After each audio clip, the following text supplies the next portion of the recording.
Every day, people run into old friends on a street corner, hear a song they were just thinking of, or pick up the phone the exact moment someone calls. It feels like fate, but it can also be plain old chance.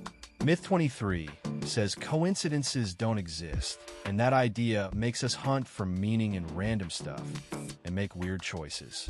Watch this, and you'll learn simple, concrete ways to tell a real pattern from a lucky fluke using everyday examples. Missed flights, surprise texts, and those creepy deja vu moments. By the end, you'll know when to take a sign seriously, when to shrug, and why your brain loves finding stories in noise. Bonus, your toaster is almost certainly not plotting your love life. The night two strangers shared one name. Names are not unique. Many people share the same first name within any community, and that alone makes name collisions common rather than miraculous. In crowded places, bars, trains, conference rooms, it's normal for two unrelated people to discover they have the same name when someone calls out or the host asks for introductions. This fact explains why you sometimes hear two heads turn at once when a waiter shouts a familiar name across a restaurant. Picture a busy cafe where two patrons both answer to the same name when the barista calls it. One of them laughs and says, "Guess we have to fight for the pastry." Short pause, then conversation. People often react to shared names with surprise, a little amusement, and immediate small talk. That reaction happens because names are social shortcuts. When someone recognizes a name in common, it reduces the initial social distance and gives both strangers a reason to talk.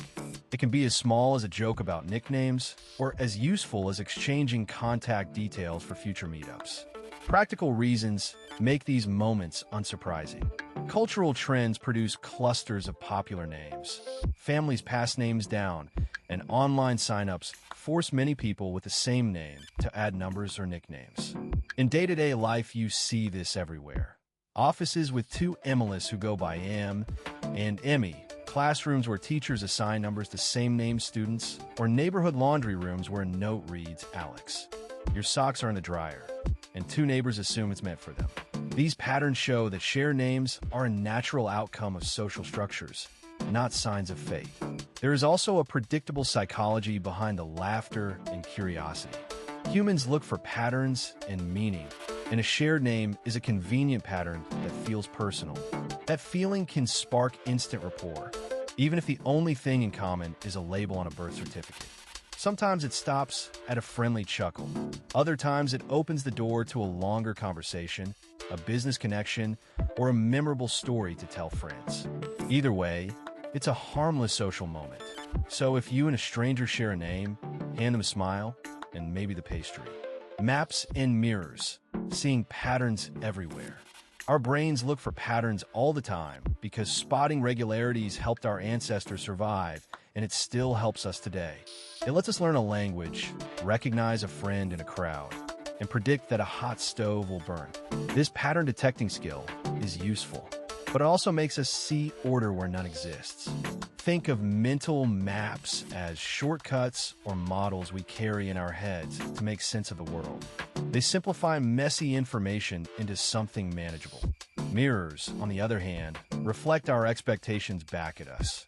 So when we look at events, we often see our own beliefs reflected instead of objective facts. That combination causes two problems.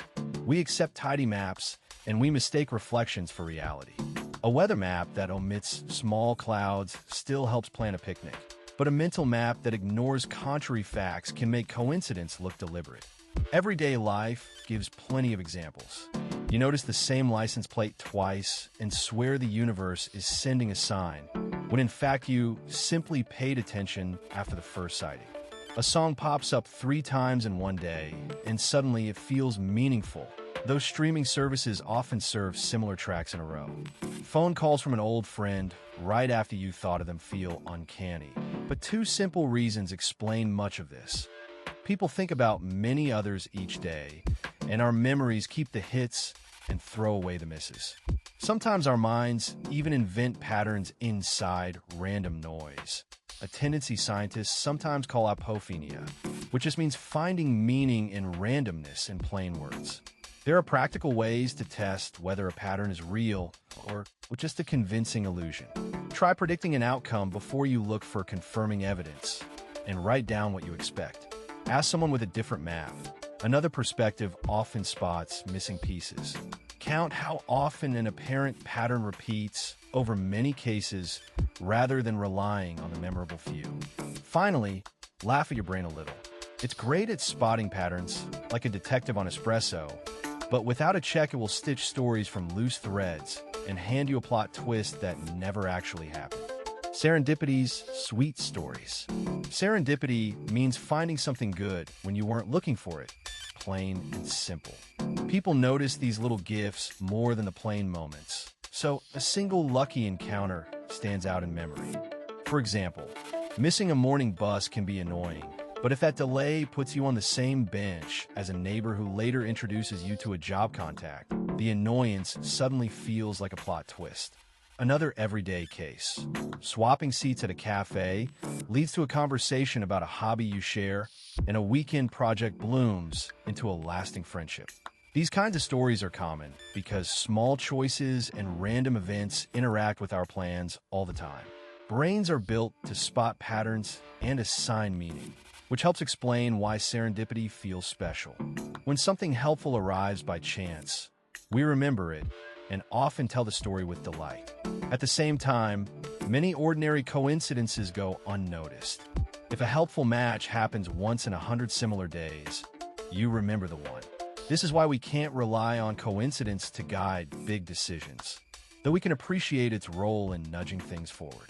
Think of it as a gentle push at the right moment rather than a cosmic instruction manual. There are practical ways to increase the sweet outcomes of serendipity without chasing some mystical force. Say yes to a few social invites, carry a small notebook for ideas and names, and follow up on chance conversations with a quick message. When you meet someone interesting, don't let the moment dissolve. Exchange contacts or invite them for coffee. These small steps turn random connections into real opportunities. A tiny habit, like jotting down one interesting person you met each week, can multiply the number of serendipitous threads you pull on. A little skepticism helps too. Not every coincidence means anything important, and sometimes people read patterns that aren't there. Keep your feet on the ground while enjoying the surprise. Laugh at the absurdities, tell the story at parties, and remember that serendipity's sweetness comes from its rarity and usefulness rather than any secret plan. After all, life would be less charming if every odd coincidence required a long explanation. Sometimes it's perfectly fine to just smile and say, well, that worked out nicely. The math behind apparent miracles. Randomness follows clear rules, even when outcomes feel like signs from the cosmos. With enough opportunities, unlikely things become likely. That is the core math behind apparent miracles. When many independent chances occur, multiply their small probabilities across all the trials, and the odds that something surprising pops up grow quickly. For example, the famous birthday result shows that in a room of 23 people, there is about a 50% chance 2 people share a birthday, which seems strange until you see how many pairs are being compared. People tend to notice hits and ignore misses, and that changes perceptions. If you listen to a song on the radio, and then a friend calls singing the same tune, that feels uncanny, but you probably ignore all the times friends call with no shared soundtrack. Consider phone numbers. If you focus on just the last 4 digits, there are 0 possible combinations, so any 2 random people have a 1 in 10, 0 chance of matching those digits exactly. Small odds, yes, but among thousands of calls or thousands of friendships, that one match will appear. It's like searching for a needle in a haystack and then finding several needles because you dug through a lot of hay. Simple multiplication explains many seeming miracles. If 2 events don't affect each other, the chance both happen equals the product of their individual chances. Short and sweet. Buy 1 lottery ticket and the chance of winning is tiny. Sell millions of tickets and someone will almost certainly win. Likewise, when you consider how many different ways coincidences can occur, different people, places, times, and details, the number of possible pairings explodes. In a group of 100 people, there are 950 unique pairs. So even a small per pair chance can produce several matches across the whole group. That's not fate, it's basic counting. Selection bias and storytelling do the rest of the work. People tell the dramatic matches and forget the many non-events, which creates the impression that coincidences are special. A pleasant quirk is that our brains love patterns. So, a humorous note. We are pattern-hunting machines that will happily stitch together random dots into constellations. By breaking the situation into how many opportunities existed, and by doing a little multiplication and counting, what felt like a miracle usually resolves into a predictable outcome of chance. How our minds stitch meaning from chaos. Our brains are built to spot patterns. This is not a superstition. It's a practical skill that kept our ancestors alive by helping them notice danger and find food. It happens automatically and quickly because the brain prefers order over chaos. Random events often get rearranged into neat stories. People use mental shortcuts to make sense of the flood of sensory input every day. One shortcut is to notice only the events that match a guess you already have, while ignoring the rest. For example, you might think of an old friend and then receive a text. It feels uncanny. Yet you had dozens of passing thoughts that never matched anything, and most people send messages all the time. The match stands out. Another common trick is seeing faces in clouds or on toast. That's just your visual system tuned to recognize faces, because recognizing a face quickly used to matter a lot. It's harmless and sometimes funny. Stories glue these small matches together into a bigger meaning.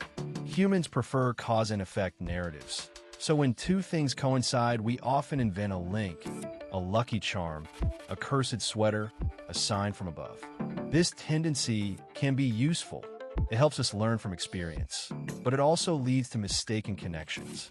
A short string of heads and coin flips will feel significant to someone watching, even though random sequences form short runs all the time. If you find yourself building a dramatic explanation after the fact, pause and ask whether you're rearranging things to fit a tale you want to tell. Modern life feeds this wiring. Social apps and search engines repeatedly show similar content, making coincidences seem more meaningful than they are. You might think the internet is reading your mind when the same product ads pop up, but it's usually just tracking clicks and showing what gets attention. A good practical move is to test your impression. Make a specific prediction before an event rather than explaining it afterward. Write things down, ask a friend who sees things differently, or simply count how often a pattern happens versus how often you expected it to. That helps separate true links from the brain's matchmaking. Small habits reduce the temptation to overinterpret. Slow down and name alternative causes out loud. Look for how common something is in everyday life instead of taking a single match as proof. Keep a light tone with yourself. Your brain is doing what brains do, and laugh when you catch it making a fictional plot. In doing so, you keep the benefits of pattern detection without turning every quirky alignment into cosmic meaning. Choosing fate or randomness. Personal crossroads. People often stand at forks in life and wonder whether a nudge from the universe guided them there or whether it was pure chance. Research in psychology shows that humans are wired to look for patterns and meaning, which makes coincidences feel like messages. This tendency helps us learn from the world, but also makes us read intention into random events. For example, spotting your dream job posted the day you decide to update your resume can feel like fate, even though job listings constantly change and many applicants never notice them at all. Everyday choices illustrate the two paths: deliberate planning or letting randomness decide. A student weighing two majors can list pros and cons, talk to advisors, and visit classes, which are practical steps toward a planned outcome. Contrast that with flipping a coin to pick a dinner spot or even tossing a coin to decide whether to accept a social invitation. In low-stakes cases, this can be a quick way to break ties. Personal crossroads, like accepting a job offer in a new city, are trickier. Here, randomness might help highlight gut feelings. If the coin flip leaves you unsatisfied, that reaction reveals your true preference. But relying solely on chance can leave you unprepared for consequences.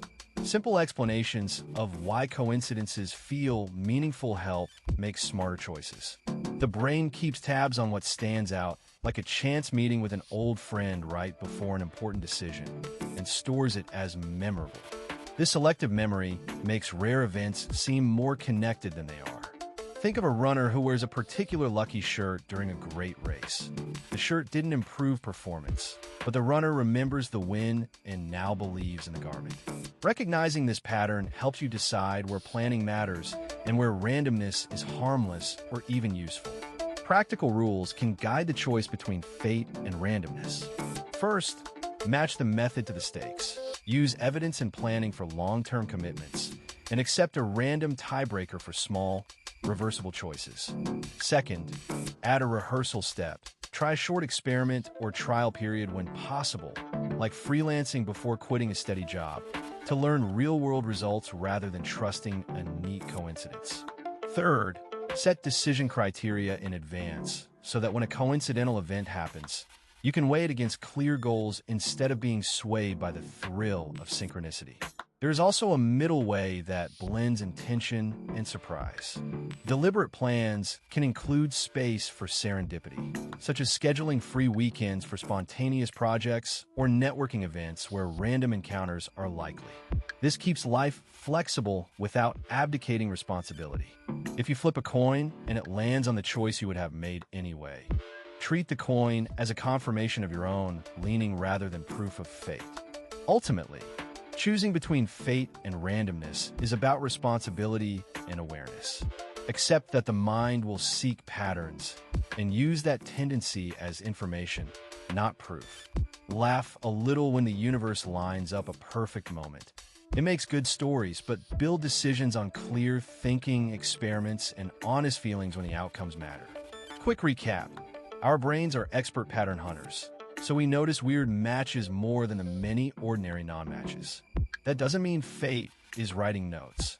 Most coincidences are just chances lining up, though sometimes they feel meaningful because they touch our feelings. Think about bumping into an old friend at the grocery aisle, hearing your song on the radio right after thinking of someone, or two people choosing the same baby name.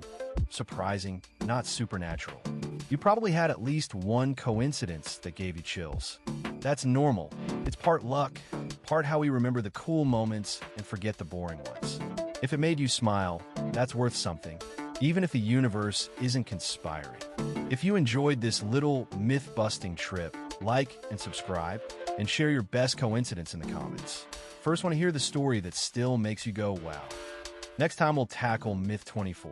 You can control luck. We'll run a few fun, simple tests to see what really helps you get lucky. Thanks for watching. Keep noticing, but don't blame the toaster.